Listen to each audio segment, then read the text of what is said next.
почитувани колеги советници, почитувани медиуми, и да започнем кратко сакам да појаснам. Лага е дека второто полугодие од учебната година немаше јавна набавка, имаше јавна набавка за линijski превоз, за посебниот линijski превоз беше сведена.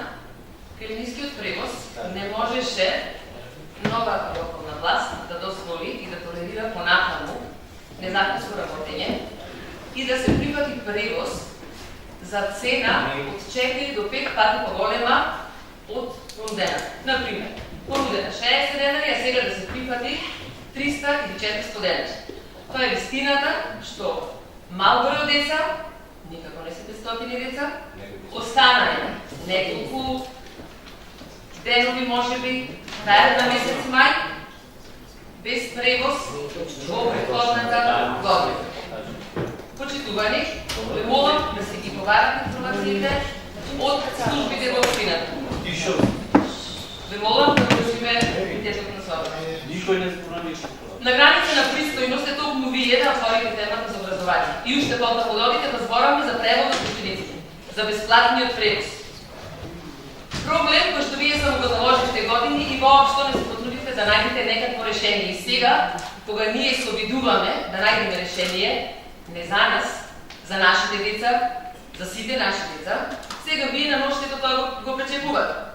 Можете да си ги прашате вашите претходни директори, да се ги викнете во вашите простори и ќе ви дадеа многу убаво објаснување како одеше проблематиката со превозот досега и ќе ви објасне и сега што се случува.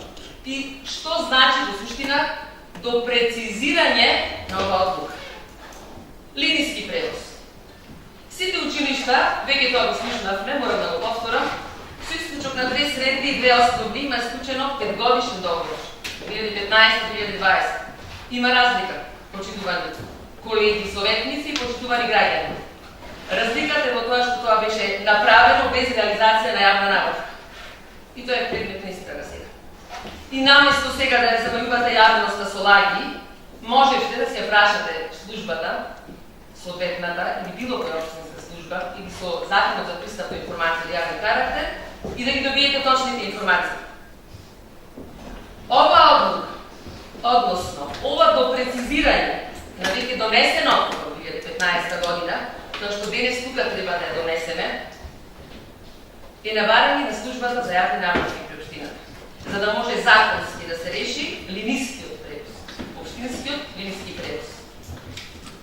Но исто така, тоа почитувани е резултат на консултациите кои што градоначалничката Петровска со својот тим и новата и локална и централна съдебна власт ги правеше. Значи, во повеќе бројни консултации со Министерството за образование и наука, Министерството за финанси, Бирото за јавни набавки и уште неколку засегнати институции кои што можеа да помогнат на било каков начин за решавање на овој проблем. За да може со јавна набавка да се реши проблемот, значи да може со јавна набавка да се реши проблемот. А согласно со условите и законот за јавни набавки, ова набавка, зборувам за линijskиот превоз, може да се направи навремено, а за тоа на предлог на службата за јавни набавки потребно е да се направи ова до прецизирање. Посебен линijski превоз и тука имаме разлики. Во делот на започнување на таа процедура. Дали вие, почитувани колеги, знаете кога може да се започне таа процедура и кога започнувала досега во минатите години? Оваа процедура, почнувајќи ги во техничкиот диалог и распишување на тендерот, може да се направи од кога ќе завршат уписите за ученици во прва година во сите средни училишта. Кога ќе се има таа точна бројка, може да се информирате, тогаш може тоа да се направи. Што значи? Во годинашниот случај, не порано од месец јули. И точно затоа, најбрзо што се можеше, е направено тоа. Зборуваме за посебниот линijski превоз. Ова е прв пат, толку рано, значи во месец јули, да започне ова постапка. Втор пат, почитувани граѓани, почитувани советници, тендерот е веќе распишан за посебниот линijski превоз. Можете да си добиете информации и од вашите претходни директори и се развива официјално од општината кога, во кој месец започнуваше оваа постапка да се прави и кој беше законскиот рок. И да привршува. Кој може да ги демантира долговите? Това во Орбица може да се разборне само факт. Како и да сакате да се извртите, како да сакате риториката да ја дефинирате. Фактите се громогласни и занеменувани.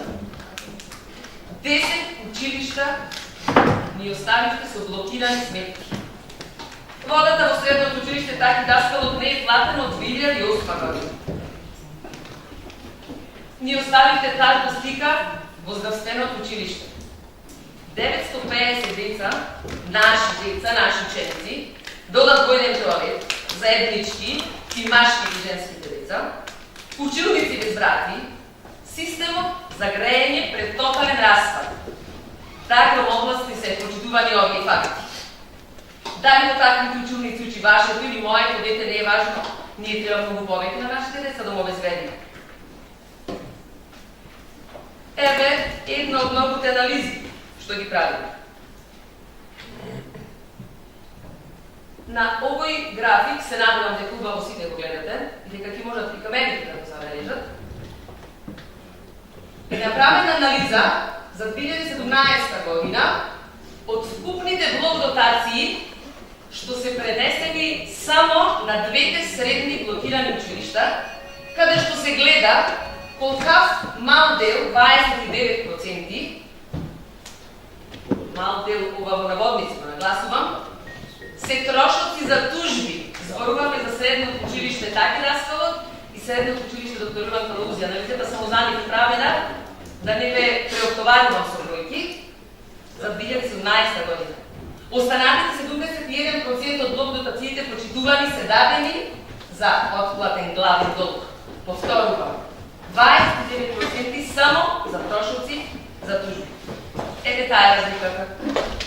Разликата е во тоа што власта на СДСМ и полицијата работи на отстранување на проблеми, отплеткување на јазлите, кои вие, предходната власт, ги оставите зад нас. И зад нас. Амбисот што го создадете.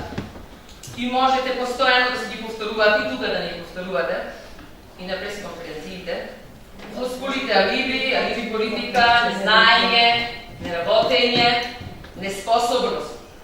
Но сами најдобро знаете дека тоа ваше лицемерие не врви кај граѓаните.